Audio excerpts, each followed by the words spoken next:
Terima kasih. Selamat siang. Ini Perpu Cipta Kerja.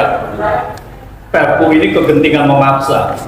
Tapi kalau kita lihat adalah di dalam butir menimbang itu dikatakan, ya saya mengutip dua saja, yang lain tidak begitu terlalu penting. Bahwa butir F di dalam menimbang mengatakan bahwa untuk melaksanakan putusan Mahkamah Konstitusi nomor 91 perlu dilakukan perbaikan melalui penggantian terhadap Undang-Undang nomor 11 tahun 2020 tentang Cipta Kerja. Nah ini gimana? Jadi untuk melaksanakan itu diperbaiki dengan Perpu gitu. Ini di dalam menimbangnya gitu. Jadi ini satu adalah memang ini sudah dikondisikan bahwa banyak melalui Perpu. Jadi bukan masalah kegentingan memaksanya. Yang kedua adalah bahwa butir G-nya mengatakan bahwa dinamika global yang disebabkan terjadinya kenaikan harga energi dan harga pangan, perubahan iklim, dan terganggunya rantai pasokan telah menyebabkan terjadinya penurunan pertumbuhan ekonomi dunia dan terjadinya kenaikan inflasi yang akan berdampak secara signifikan kepada perekonomian nasional yang harus direspons dengan standar bauran kebijakan untuk peningkatan daya saing dan daya tarik nasional bagi investasi melalui transformasi ekonomi yang dimuat dalam Undang-Undang tentang Cipta Kerja. Nah, di sini adalah intinya ini adalah kegentingan memaksanya. Kegentingan memaksanya adalah kenaikan harga energi, harga pangan, perubahan iklim dan sebagainya. Faktanya adalah apa yang disebutkan ini memberikan manfaat ekonomi kepada Indonesia. Batu bara, harga batu bara itu hampir 300% naiknya dari harga 2019. Jadi artinya ekspor batu bara 2022 itu adalah 3 kali lipat dari 2019 rata-rata tahunan. Jadi artinya justru kondisi ekonomi sekarang ini yang dunia melihatnya ada inflasi, ada penurunan ekonomi, pertumbuhan ekonomi, tetapi Indonesia justru mengalami perbaikan. Kita lihat bahwa ekspor atau neraca perdagangan itu mencatat surplus tertinggi sepanjang sejarah.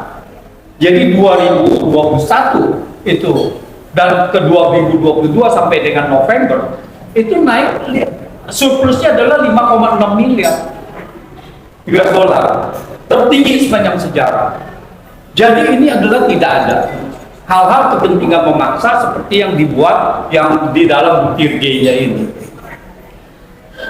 Nah, jadi kalau kita lihat adalah pemerintah ini memang Perpu ini adalah sewenang-wenang dan seolah-olah menantang kepada masyarakat. Apapun alasannya, saya ingin mengeluarkan hal seperti yang ada di Perpu di Cipta Kerja ini. Karena kita lihat masyarakat sudah tidak ada kekuatan apapun dan DPR khususnya dan Mahkamah Konstitusi itu sudah tidak berdaya. Sehingga kalau itu disetujui oleh DPR, lalu kemudian Mahkamah Konstitusi akan menjaga bahwa itu akan berlangsung, akan tetap disahkan, lalu rakyat bisa apa? Nah ini pertanyaannya. Bahwa proses pemaksulan seperti yang dikatakan oleh Profesor Jimli Asidiki atau dan juga Denny Indrayana. Lalu bagaimana prosesnya? Itu kan melalui DPR dan melalui MK juga. Jadi disinilah kebuntuan politik bahwa Indonesia adalah kalau seandainya ini diberlakukan sewenang-wenang, rakyat ini tidak bisa apa-apa. Seperti juga kita lihat banyak sekali undang-undang yang diperlakukan kemudian terbukti bahwa apa yang dikatakan itu adalah salah. Misalnya undang-undang teks amnesti itu asumsinya adalah tahun 2019 rasio penerimaan pajak itu naik dari 11% menjadi 14,6%. Itu proyeksinya. Tetapi apa yang terjadi? Bahwa itu turun dari rasio pajak itu menjadi 9,8% pada tahun 2019. Tapi konsekuensinya apa? Dianggapnya rakyat sudah lupa gitu kan. Jadi semuanya ini, kalau ini diberlakukan, pertama adalah bagaimana kalau tidak ada krisis ekonomi. Undang-undang ini sudah berlaku, berarti apa yang diasumsikan itu sudah tidak benar. Kedua, kalau ada krisis ekonomi, apakah Perpu Cipta Kerja ini bisa menangani itu? Ini juga kalau tidak bisa, apa konsekuensinya? Nah, ini yang permasalahan dari hukum kita. Jadi kegentingan memaksa ini adalah tidak ada. Dan kedua adalah persyaratan dari Perpu itu mengatakan bahwa Perpu hanya bisa diterbitkan kalau ada kegentingan memaksa dan kekosongan hukum.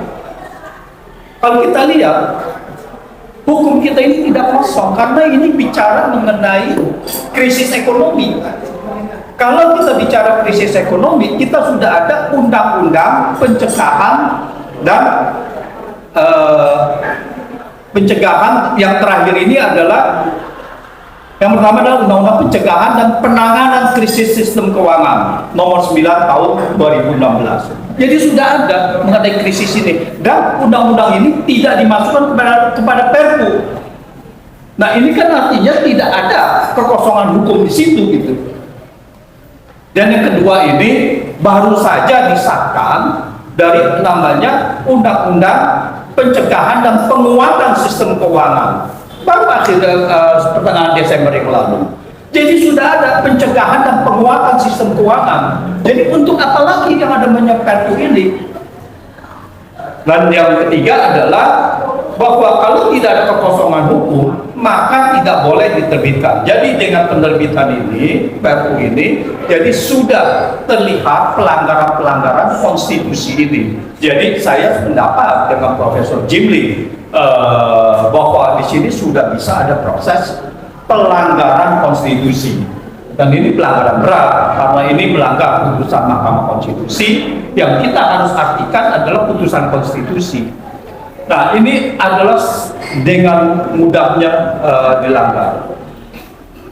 Jadi Perpu ini adalah sebagai fenomena pelanggaran-pelanggaran yang sudah-sudah, dan ini semakin dikuatkan bahwa pelanggaran hukum dan konstitusi ini adalah menjadi hal yang biasa, menjadi hal yang normal di sini. Nah, ini yang harus benar-benar diperhatikan bagaimana penegakan konstitusi ini harus diberlakukan. Dan yang terakhir yang saya mau menyampaikan adalah kalau ada krisis keuangan, maka Perpu Cipta Kerja ini tidak bisa menangani atau mengatasi krisis keuangan. Karena Perpu Cipta Kerja adalah menarik investasi. Intinya begitu, Cipta Kerja, menarik investasi. Sedangkan di dalam krisis itu terjadi oversupply, artinya permintaan jauh di bawah dari supply, dari pasokan. Terjadi oversupply, di mana kalau terjadi oversupply tidak mungkin ada perusahaan bisa atau mau untuk melakukan investasi. Nah, disinilah Perpu Cipta Kerja ini akan hopeless. Tidak mungkin bisa menarik investasi di dalam kondisi krisis ekonomi. Karena apa? Permintaan global turun. Nah, sekarang banyak sekali PHK yang misalkan di Bandung sekitarnya itu mengenai untuk perusahaan industri garment itu tidak bisa apa karena permintaan turun, permintaan dunia. Nah, bagaimana mau menarik investasi di industri karton misalnya? Tidak mungkin bisa gitu. Jadi ini adalah benar-benar kita bisa bicarakan, kita bisa debat kepada pemerintah bagaimana yang dimaksud dengan kegentingan memaksa dan apa itu kegentingan memaksa di dalam konteks ekonomi dan bagaimana Perpu itu bisa menciptakan, bisa menangani atau mengatasi krisis ekonomi ini. Jadi saya rasa ini yang harus digarisbawahi dan kita harus mendorong bahwa DPR tidak ada jalan lain kecuali menolak. Kalau sampai DPR menerima, maka ini semakin transparan bahwa DPR dan partai politik di belakangnya adalah benar-benar sudah menjadi kolaborasi dan kartel politik untuk menzalimi inilah rakyat. Saya rasa demikian. Terima kasih. Baik Pak Profesor Anton, mungkin agak dilengkapi tadi ada beberapa yang mungkin dijawab bahwa tadi menyatakan bahwa keadaan ekonomi sebenarnya ada perbaikan. Itu sumbernya dari mana? Kemudian yang kedua, alasan perkiraan dari Bang Antoni, alasan Presiden untuk melakukan itu ada kegentingan yang memaksa. Sedangkan itu tidak bisa dijadikan alasan apa yang ada itu. Dan bahkan lebih jauh tadi Bang Rizal sudah menjelaskan bukan hanya sekedar ini melanggar, tetapi memberi breakdown tentang bahwa ini semangat undang-undang anti korupsi adalah anti Pancasila sebenarnya. Ya, karena mungkin terlalu banyak yang ingin disampaikan. Ya, contoh saja pembelaan terhadap orang kecil itu apa gitu, gaji ditekan, tidak dapat apa asuransi, jadi betul-betul digunakan sebagai budak benar itu. Nah, ini yang mungkin bisa melengkapi ini, Bang. Iya, ini pandemi ini kan menyelamatkan ekonomi Indonesia dalam arti harga komoditas naik. Jadi disinilah untungannya bahwa tadi yang sudah saya sebutkan, harga batu bara naik 300% dibandingkan dengan harga rata-rata tahunan 2019. Jadi dari Minerba ya? Dari Minerba ya, dari mineral juga naik sedemikian besar. Kemudian dari minyak sawit. Nah itu semuanya naik. Jadi Indonesia itu mendapat, Sri Mulyani sendiri mengatakan durian runtuh. Nah jadi ini juga menyebabkan bahwa kenaikan pajak itu sangat luar biasa. Penerimaan negara dari pajak itu sangat besar sekali, lebih dari 50% kenaikannya. Jadi tidak ada gitu. Jadi dengan kondisi dunia yang harga pangan itu naik justru membawa berkah bagi Indonesia, membawa manfaat ekonomi kepada Indonesia, di mana bahwa kalau kita lihat inflasi kita juga cuma 5,5% dan kita sering mengalami sebelum-sebelumnya adalah inflasi yang lebih dari 5%, tetapi tidak pernah ada Perpu. Nah ini adalah Perpu benar-benar sebagai alasan yang tadi dikatakan mungkin tujuannya adalah ya khususnya di dalam Minerba ini yang dimana pendapatannya luar biasa sekali, ratusan triliun yang dinikmati oleh beberapa gelintir orang. Saya rasa ini intinya, sekaligus kalau dia mau mengubah kepada undang-undang Minerba saja itu tentu saja terlalu kasar. Jadi dimasukkanlah kepada Perpu Cipta Kerja ini, Omnibus Law ini, sehingga tidak kamuflase dengan yang lain-lainnya. Baik, sementara itu nanti mungkin masih banyak yang bertanya dari pemirsa kita.